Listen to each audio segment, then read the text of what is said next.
President, could you please react to the reports of secret government surveillance of phones and internets? And can you also assure Americans that the government, your government, doesn't have some massive secret database of all their personal online information and activities? Yeah. When I came into this office, I made two commitments that are more important than any commitment I make. Number one, to keep the American people safe, and number two, to uphold the Constitution. And that includes what I consider to be a constitutional right to privacy and an observance of civil liberties. Now, the programs that have been discussed over the last couple of days in the press are secret in the sense that they're classified, but they're not secret in the sense that when it comes to telephone calls, every member of Congress has been briefed on this program. With respect to all these programs, the relevant intelligence committees are fully briefed on these programs.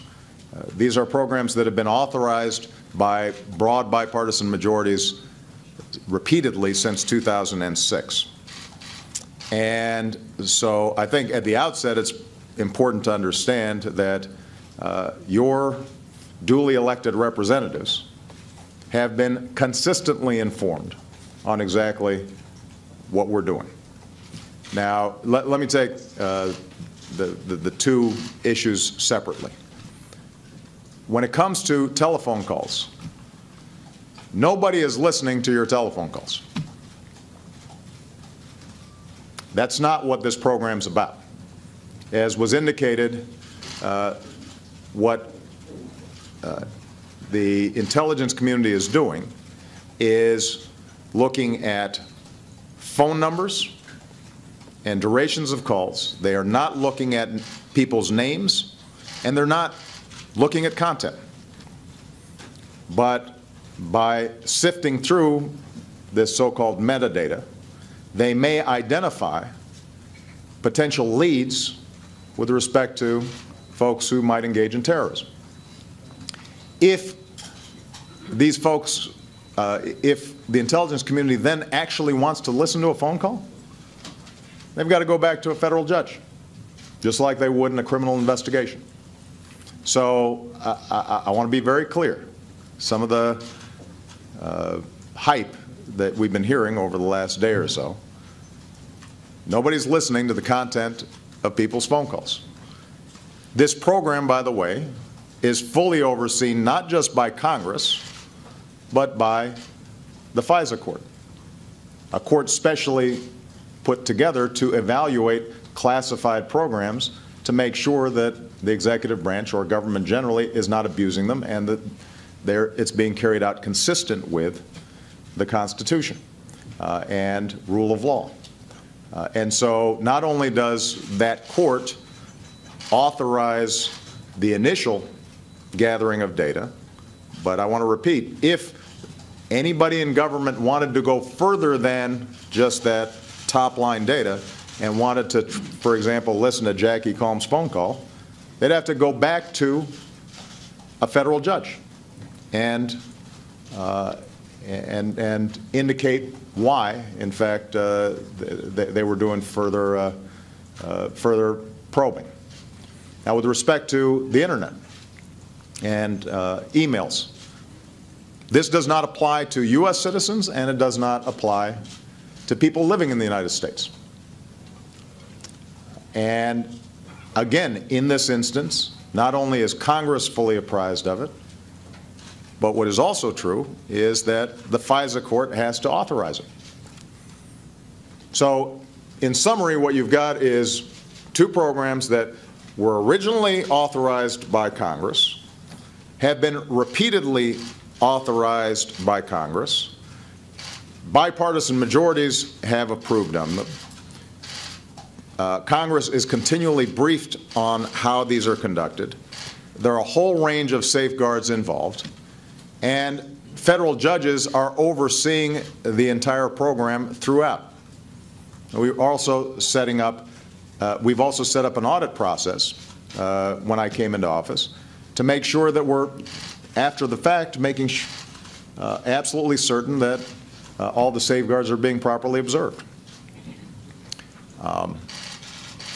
Now, having said all that, you'll remember when I made that speech a couple of weeks ago about the need for us to shift out of a perpetual war mindset. I specifically said that one of the things that we're going to have to discuss and debate is how are we striking this balance between the need to keep the American people safe and our concerns about privacy. Because there are some trade-offs involved. Now, I welcome this debate, and I think it's healthy for our democracy. I think it's a sign of maturity, because probably 5 years ago, 6 years ago, we might not have been having this debate. And I think it's interesting that there's some folks on the left, but also some folks on the right who are now worried about it, who weren't very worried about it when it was a Republican president. I think that's good that we're having this discussion. But I think it's important for everybody to understand, and I think the American people understand, that there are some trade-offs involved. You know, I came in with a healthy skepticism about these programs. My team evaluated them. We scrubbed them thoroughly. We actually expanded some of the oversight, increased some of the safeguards. But my assessment and my team's assessment was that they help us prevent terrorist attacks. And the modest encroachments on privacy that are involved in getting phone numbers or duration without a name attached and not looking at content, that on net, it was worth us doing. Now, some other folks may have a different assessment of that. But I think it's important to recognize that you can't have 100% security and also then have 100% privacy and zero inconvenience. We're going to have to make some choices as a society. And what I can say is that in evaluating these programs, they make a difference in our to anticipate and prevent possible terrorist activity. And the fact that they're under very strict supervision by all three branches of government, and that they do not involve listening to people's phone calls, do not involve reading the emails of U.S. citizens or U.S. residents, absent further action by a federal court that is entirely consistent with what we would do, for example, in a criminal investigation. I think on balance, we have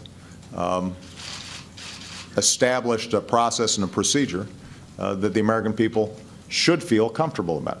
But again, these programs are subject to congressional oversight and congressional reauthorization and congressional debate.